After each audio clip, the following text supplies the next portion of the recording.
गिबियावनो गासै आर'नाइ रादाब नायगिरि नोंथांमोनखौ बरायग्रोबाय दिनै सारा आसाम नाङैनो जे ओनसोल आनजादनि जे फिथाइखौ फोसावबाय बे फिथाइ फोसावनायाव गोदानै दाजानाय तामुलपुर जिल्लानि सिङाव थानाय जे गरायसर हालामनि जे औगुरि जि गामियाव जे गणेश बर'नि जे फिसाजो बिथाङा गोबां गोरिब न'खरनिफ्रायनो जे गंसे साखाथियावनो थानाय जे सोरखारि जे जायखौ जोङो मिथियो बिहराम बर' गोजौ फरायसालि होननाय जे गोजौ फरायसालियाव फरायनानै बिथाङा गोबां दुखु खस्थ'जों फरायनानै जे बिथाङा फोरमायदों जोंनि सिगाङाव जे टिउसन लायाखै बिथांनि न'खरा जोबोद दुरबल बिथाङा बे न'खरनिफ्राय फरायनानै बिथाङा दिनै डिस्टिंसन मोननो हादों जों बिथांनिफ्राय मिथिगोन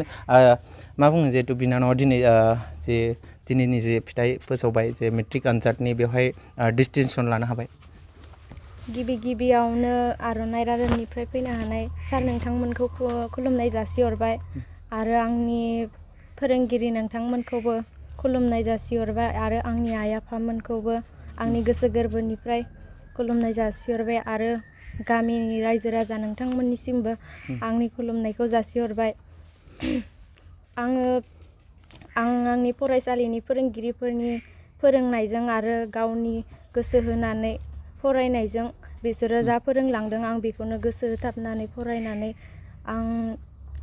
बे एग्जामाव मोजाङै मोजां रिजाल्टखौ मोननो हादों जिहेथु नोंथांनि न'खरा जे गोबां जे गोरिब जे नोंसा आफाया नोंखौ हाजिरा खामला मावनानै फिसिनानै जे फरायहोबाय थादों बे बेलायाव जे नोंथांनि जे न'खराव जे फरायनायाव माबोरैहाय समस्या जाबोबाय थादों जे जेंना गोलैदों जोंनि न'खराव बाबाया हाजिरा खामला मावनायनि जाहोनाव आं रांनि प्रब्लेम जानायनि थाखाय मोजाङै टिउसन लानो हायासै थेवब्लाबो आङो फोरोंगिरिफोरनि फोरोंनायजों आरो गोसो होथाबनानै सोलोंनायजों बे फिथाइखौ मोननो हादों बिनानावा आगोलाव सानफेरदोंमोन नामा जे आं डिस्टिंसन लानो हागोन होननानै आंथ' सानदोंमोन ओमफ्राय साननायालाय स्टाराव लासै सानदोंमोन आङो सायाव डिस्टिंसनखौ सानाखैमोन जुदि बिनानावा जे फरायनायाव जे टिउसन लानाय बा सोरनिबा जे गाइडफोर मोनबाय बायदिमोन आंखौ फरायसालिनि फोरोंगिरिफोराबो जोबोद गाइड होयोमोन आरो बिसोर जोबोद अनसायोमोन खौरां लायोमोन बिनानावा आगोलाव जे क्लास 10नि जे आनजाद होनायनि आगोलाव जे टिउसनफोर लादोंमोन नामा टिउसन लादों मास मोननैसो जादों टिउसन लानाया औ मास मोननैनि उनाव लायाखै मानो लानाय जादिया रांनि प्रब्लेमनि थाखाय लानो हादिया आरो बबे साबजेक्टआव बिनानावा लेटार लानो हाखो आङो बड' एमआइएलआव मोनदों लेटार ओमफ्राय जेनेरेल साइन्सआव मोनदों ओमफ्राय जेनेरेल मेथ्सआव मोनदों ओमफ्राय हिन्दी इलेक्टिभआव मोनदों ओमफ्राय ससियेल साइन्सआव मोनदों ओमफ्राय मेथ्सआव मोननो हायासै मेथ्सआव नों मानि थाखाय मोननो हायासै होनना जे गाव आसा माने बुंनो सानो मेथ्सआव जोंनिया फरायसालियावबो लकडाउन जानायनि थाखाय क्लासा मोजां जानो हादिया नालाय बिनि थाखायनो गासैबो चेप्टारफोरा थांजोबाखै बे थाङिफोरनिखौ लिरनो हादिया आरो आङो ओमफ्राय बेयावनो नैबे समाव जे बिनानावा दिनै डिस्टिंसन मोननो हाबाय बेवहाय बे डिस्टिंसन मोननायाव जे बिनानावा बेसेबां गोबाव फरायोमोन आंथ' फरायनायनि जेबो टाइम टेबोल लायामोन आं गोसो जाब्लानो फरायोमोन ओमफ्राय जि फरायो आं दसेखौनो मोजाङै गोसो होथाबनानै फरायोमोन आरो नंगौ बिनानावा गोबां फोरमायदों जे बिनानावा बुंदों जे गांसे साबजेक्टखौ लेटार लानो हायैनि जाहोनानो जाबाय चेप्टारखौ मोजाङै जे मोनफुङैनि थाखाय बिनानावा लिरनो हायासै बिनानावा फोरमायबावदों आरो जे जुदि बिनानावा टिउसन जुदि मोनोमोनब्ला जे मोजां जागौमोन होनना बुंदों बे बिथिङाव आं मिन्थिबावगोन जे बिनानावनिनो बिफा गणेश बर' आदै बिथांनिफ्राय मिथिगोन मा बुङो जे आदै नोंथांनि जे फिसाजोआ दिनै डिस्टिंसन लानो हाबाय जे एसेबां खस्थ' खालामनानै नों दिनै फिसाजोखौ जेबायदि सिमां नुदोंमोन बे सिमांखौ मोनफुंनो हाबाय आंथ' बिसिनिखौ सानद्रायाखैमोन मानो होनबा हाजिरा खामला खदायनो मावना जानाय मानसि जों थाब थाब सालायना जाबाय थायो बिदिनो दा गावनि फरायनाय फारसे आरो जोंनि बायदि नाजानाय थाङो ओमफ्राय एसेबाय दावगालांबाय आरो माबोरै फरायहोबाय थादो जे बिनानावखौ जे जितु स्कुलनि गोबां खरसा नांगौ जायो आरो आदैया हाजिरा मावनो गोनां जायो फैसानो खस्थ' खालामनानै हाजिरा खालामना मावनानै खरसाबो जायो आरो खरसाबो होनो गोनां जायो थुलमुल सोलिलांगासिनो आरो बे समाव आदैया जे रैमालि बर'नि जे बिफा आदैया फोरमायबा बे समाव आं मिथिबावनो लुगैदों जे गामिनिनो सासे फोरोंगिरि बिथांनिफ्राय मिथिगोन मा बुङो जिहेतु रैमालि बिनानावआ दिनै डिस्टिंसन लानो हाबाय जे सारा मा बुङो आं गोजोननाय मोन्दों एक्सुवेलि आं गिबियावनो थलाव आर'नाइ रादाबनिफ्राय जेरैबायदि नैबे दुखुथिया न'खराव जाय फरायसाया मोजां रिजाल्ट खालामदों डिस्टिंसन बेनो हयथ' औगुरि गामिनि फार्स्ट माने डिस्टिंसन आरो लोगोसे जानो हागौ बिहुराम बर' गोजौ फरायसालिनिफ्रायबो बेखौनो फार्स्ट डिभिजन माने डिस्टिंसन होनानै आङो मोनथिनानै मोन्दों दा आर'नाइ रादाबा जेरैबायदि नागिर बे फरायसामोनखौ जेरैबायदि दुखिया न'खरनि होननानै गरिब न'खरनि होननानै जिरायाब्लासिनो जेरैबायदि फरायनानै मोजां रिजाल्ट खालामदों बेखौ एसे ससियेल मिडियाआव हगारनो थाखाय माने फैदों आं गिबियावनो साबायखर थाबाय दा आङो बेखौनो बुंनो सानदों गामिनिफ्राय जोबोद गोजोननाय मोन्दों खारन बेयो जोंनि उननि जाय फरायसामोन बै फरायसामोना अनजाथाव दिनै रैमालि बर'आ जेरैबायदि रिजाल्ट खालामदों दा बे रिजाल्टखौ लानानै हयथ' गोसो थुलुंगानाय मोनो आरो बियो जोंनि माइल खुन्थिया औगुरि गामिनि फरायसा जोलैनि जि फरायनाय रोंगौथि दानाय बेनि थाखाय दा गोजोननायजों आं नैबे न'खराव फैनानै आरो नोंथांमोननि जि बरायनाय बेखौ नुनानै आंनि बुंनांगौ बाथ्रा गैया गोजोननायनि थाखाय जिहेतु जों खोनानो मोन्दों जे बिथांनि न'खरा जोबोद दुखिया आरो हाजिरा खामला मावनानै फरायहोबाय थादों होननानै आरो नैबे समाव जे बिथाङा रैमालि जे बर' बिनानावा दिनै डिस्टिंसन मोननायनि उनाव जे मोजां जे फरायसालियाव फरायनांगौ बे फरायनायाव गोबां रांनि गोनांथि जायो बे बिथिङाव सासे गामिनि जे फोरोंगिरि हिसाबै माबोरै खावलायनो एक्सुवेलि आं मोनथिनानै मोनबाय जेब्ला मेट्रिक आनजादा सोलिगासिनो दङमोन बे समावनो बिथांनि जि फरायनाय खथा न' बेयो गोब्राब बारदै सिख्लानि जि सिमब्रेनाय बार बेवहाय न'आ बिरखारलांदोंमोन आरो फरायसाया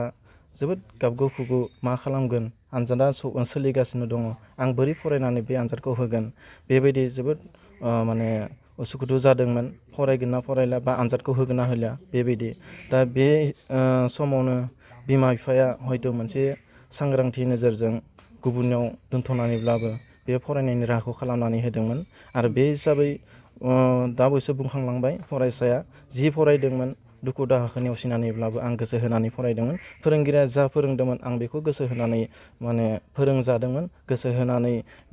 जेसेबां फराफारि दंमोन बेफोरखौ फरायदोंमोन बा बुजिदोंमोन बे हिसाबैनो आनजादखौ होदों आरो बुंथिदों मा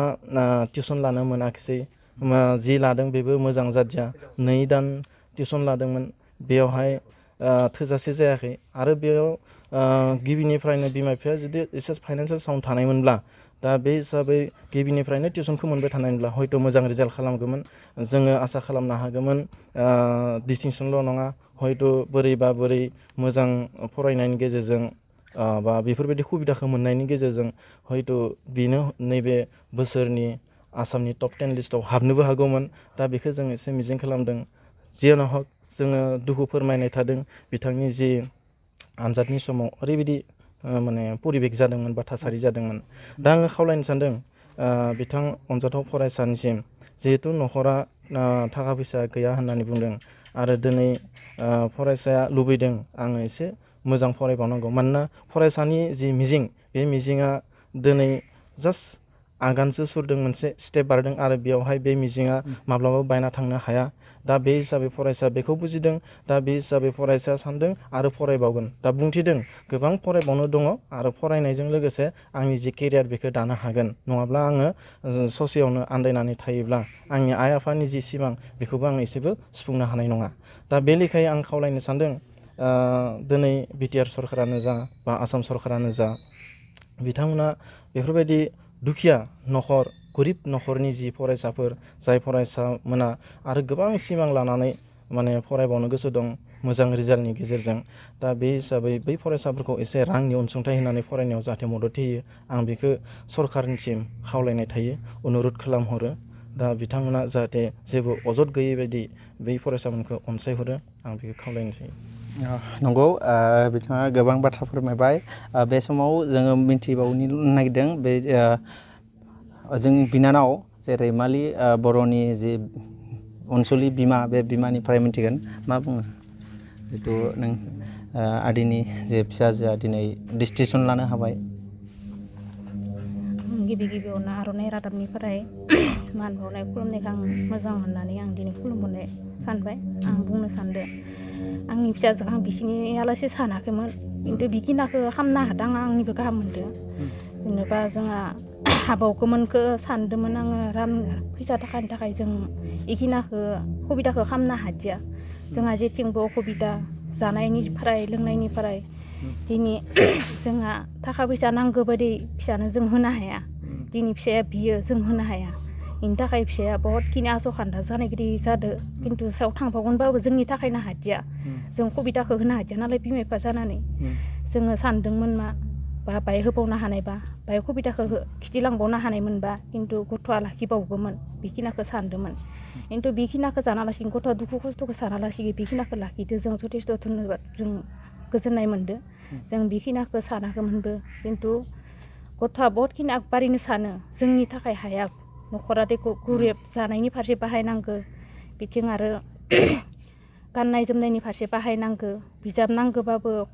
समायाव होनो हाया जोङो थारिंबाबो खालामनानैबाबो जोङो बायनानै होनो गोनां जायो समायाव जोंहा सुबिदा गैया नालाय हाजोंबो गैया जोंहा दिनै फारसेनिफ्राय बायनांगौ जानायनिफ्राय माइरं दैरंनिफ्राय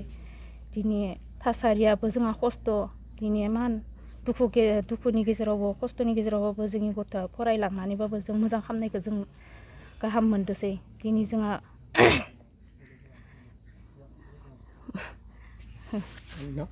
नंगौ गोबां फोरमायबाय बावैसो जोंनि सिगाङाव फोरमायबावदों थांनाय जे थाद'नाय गैयै आसामाव जे बारहुंखा फैनायाव गोब्राब बारहुंखा फैनायनि जाहोनाव जे मेट्रिक आनजाद सोलिबाय थानाय समावनो रैमालि बर'नि न'खरा जे बिरखारलांदोंमोन होनना बुंदों जोबोद दुखुनांथावना बिथांनि जे फरायफुनायनि जि सम बे समावनो न'आ बिरखारलांनो गोनां जादों जायनि जाहोनाव बिथांखौ मोजाङै जे फरायनायनि थाखाय जे सुबिदा होनो हायाखै सुबिदा हायैनि जाहोनावबो हायैनि जि थासारि बे समावबो जिहेतु दिनै डिस्टिंसन लानो हाबाय जों मिजिंथिदों जों आर'नाइ रादाबनिफ्राय जों मिजिंथिदों फैबाय थानाय समाव बिथांनि जि साननाय आरो जि हास्थायनाय बेफोरो जाफुङो आरो इयुनाव मोजां मानसि जानो हायो आरो नैबे समाव जोङो आर'नाइ रादाबनिफ्राय मोनसे खावलायगोन जे बिटिआर सोरखारा आथिखालाव सोलोंथाइनि थाखाय गोबां गोदान जि थांखि लादों जे मोजां फरायसानि थाखाय थांखि लादों बे थांखिखौबो नैबे जिहेतु दुखुथिया जि न'खर बे न'खरावबो जिहेतु गोलैयो बे बिनानावनि फरायनायाव जिहेतु बे गोलैयो बेखौ आं मिजिंथिदों आरो जायखिजाया जे बर'नि जे दैदेनगिरि बिथांमोनाबो नैबे बिनानावनि जे फरायनायाव जे मदद होयो आं बेखौ मिजिंथियो।